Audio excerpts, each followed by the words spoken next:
मुझो नालो मोहम्मद यूसुफ जो हुयो।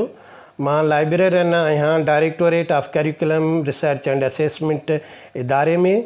ही इदारो असांजो करिकुलम ते टेक्स्ट बुक ते ऐं एजुकेशन पॉलिसीज़ ते कमु करे थो ऐं हिन में हिकु बहितरीनु लाइब्रेरी आहे जेका करिकुलम जे हिसाब सां टेक्स्ट बुक जे हिसाब सां उन में रिसर्च थिए थी ऐं उन में टेक्स्ट बुक बि रखियल आहिनि त करिकुलम जूं रखियल बि आहिनि। इहे ई जेके असांजे टीचर जेके आहिनि उते अचनि था एमफिल वारा PhD वारा या वरी जेके PTC CT वग़ैरह कनि था उहे अची हिन में रिसर्च कनि था। इहा ई असांजी हिकिड़ी बहितरीनु लाइब्रेरी आहे। उन सां गॾु मां लाइब्रेरियन सां गॾु पंहिंजे रिसर्च जो बि कमु कंदो आहियां छाकाणि त इदारो रिसर्च जो आहे। मूं एजुकेशन ते आर्टिकल्स लिखिया आहिनि जेके मुख़्तलिफ़ अख़बारुनि ऐं जर्नल्स में छपिया आहिनि। सिंधी अदब सिंधोलॉजी मां हिकिड़ो जर्नल निकिरंदो आहे, उन में मुंहिंजो आर्टिकल छपियो आहे।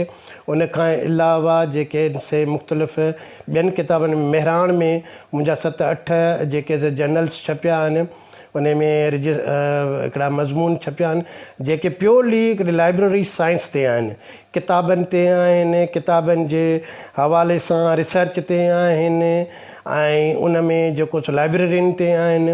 अहिड़े क़िस्म जा जेके मज़मून लिखिया आहिनि। ऐं मुंहिंजो हिकु नावेल बि आयो आहे जेको सो अदब ते।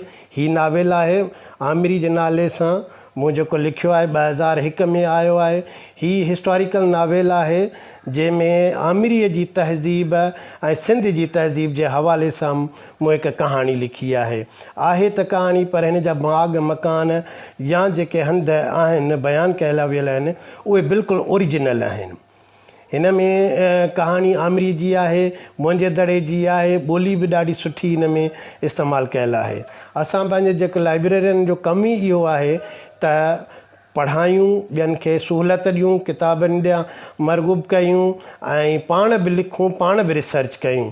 जॾहिं त हींअर जदीद साइंस टेक्नोलॉजीअ जे दौर में किताब जी शिकिल चेंज थी वई आहे। बुक जेको आहे हार्ड कापी मां हींअर सॉफ्ट कापी में अची विया, जेके ई लाइब्रेरी बि चइजे थो। हाणे ई लाइब्रेरी तब्दील थी वियूं आहिनि, ई बुक में तब्दील थी वियूं आहिनि। उन्हनि जो बि सहूलियत आहे, नेट लॻी पई आहे, उन्हनि तां असां ई बुक लोड करे सघूं था, उतां पढ़ी सघूं था ऐं रिसर्च बि करे सघूं था। असांजी बि हीअ लाइब्रेरी जेका आहे सा ऑनलाइन थियणु वञे पई थी ऐं इनशाअल्लाह कुझु ई टाइम में हीअ लाइब्रेरी ऑनलाइन थी वेंदी। असांजो हीअ लाइब्रेरी त हिकु एकेडमिक लाइब्रेरी आहे ऐं स्पेशल लाइब्रेरी आहे छाकाणि त हिकिड़ी एजुकेशन ई हिकिड़े सब्जेक्ट ते आहे। पर समाज में लाइब्रेरी जी वॾी अहमियत आहे। समाज में लाइब्रेरी इन करे अहमियत आहे जो हू शऊर ॾिए थी, हू इल्मु ॾिए थी, हूअ ॾाहप ॾिए थी।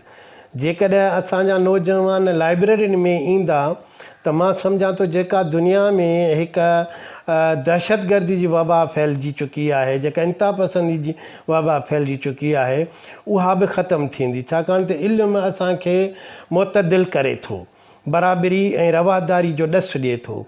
असांखे हू सेखारे थो त साइंस ऐं टेक्नोलॉजीअ जे दौर में असां कीअं जियूं ऐं असां कीअं अॻियां पंहिंजी तरक़ी कयूं, पंहिंजे मुल्क खे, पंहिंजे क़ौम खे कीअं अॻियां वठी वञी सघूं था। ऐं इहो सभु कुझु जेको मिलंदो सो लाइब्रेरियुनि मां मिलंदो।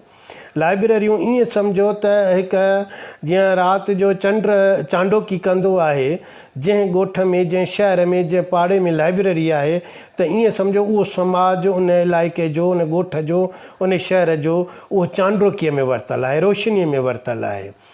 ऐं असांखे पंहिंजी लाइब्रेरियुनि खे अहमियत ॾियणु घुरिजे। तइलीमी इदारनि में बि तमामु लाइब्रेरियूं हींअर डिजिटलाइज़ थी चुकियूं आहिनि।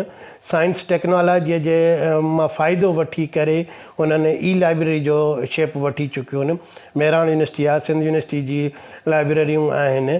त असांखे हिन जदीद दौर मां वधि में वधि फ़ाइदो वठणु घुरिजे ऐं किताब सां, किताब जी दोस्तीअ सां जेकॾहिं असां ॻंढियूं था पाण खे त मां सम्झां थो असांजी कामयाबी क़दम चुमंदी।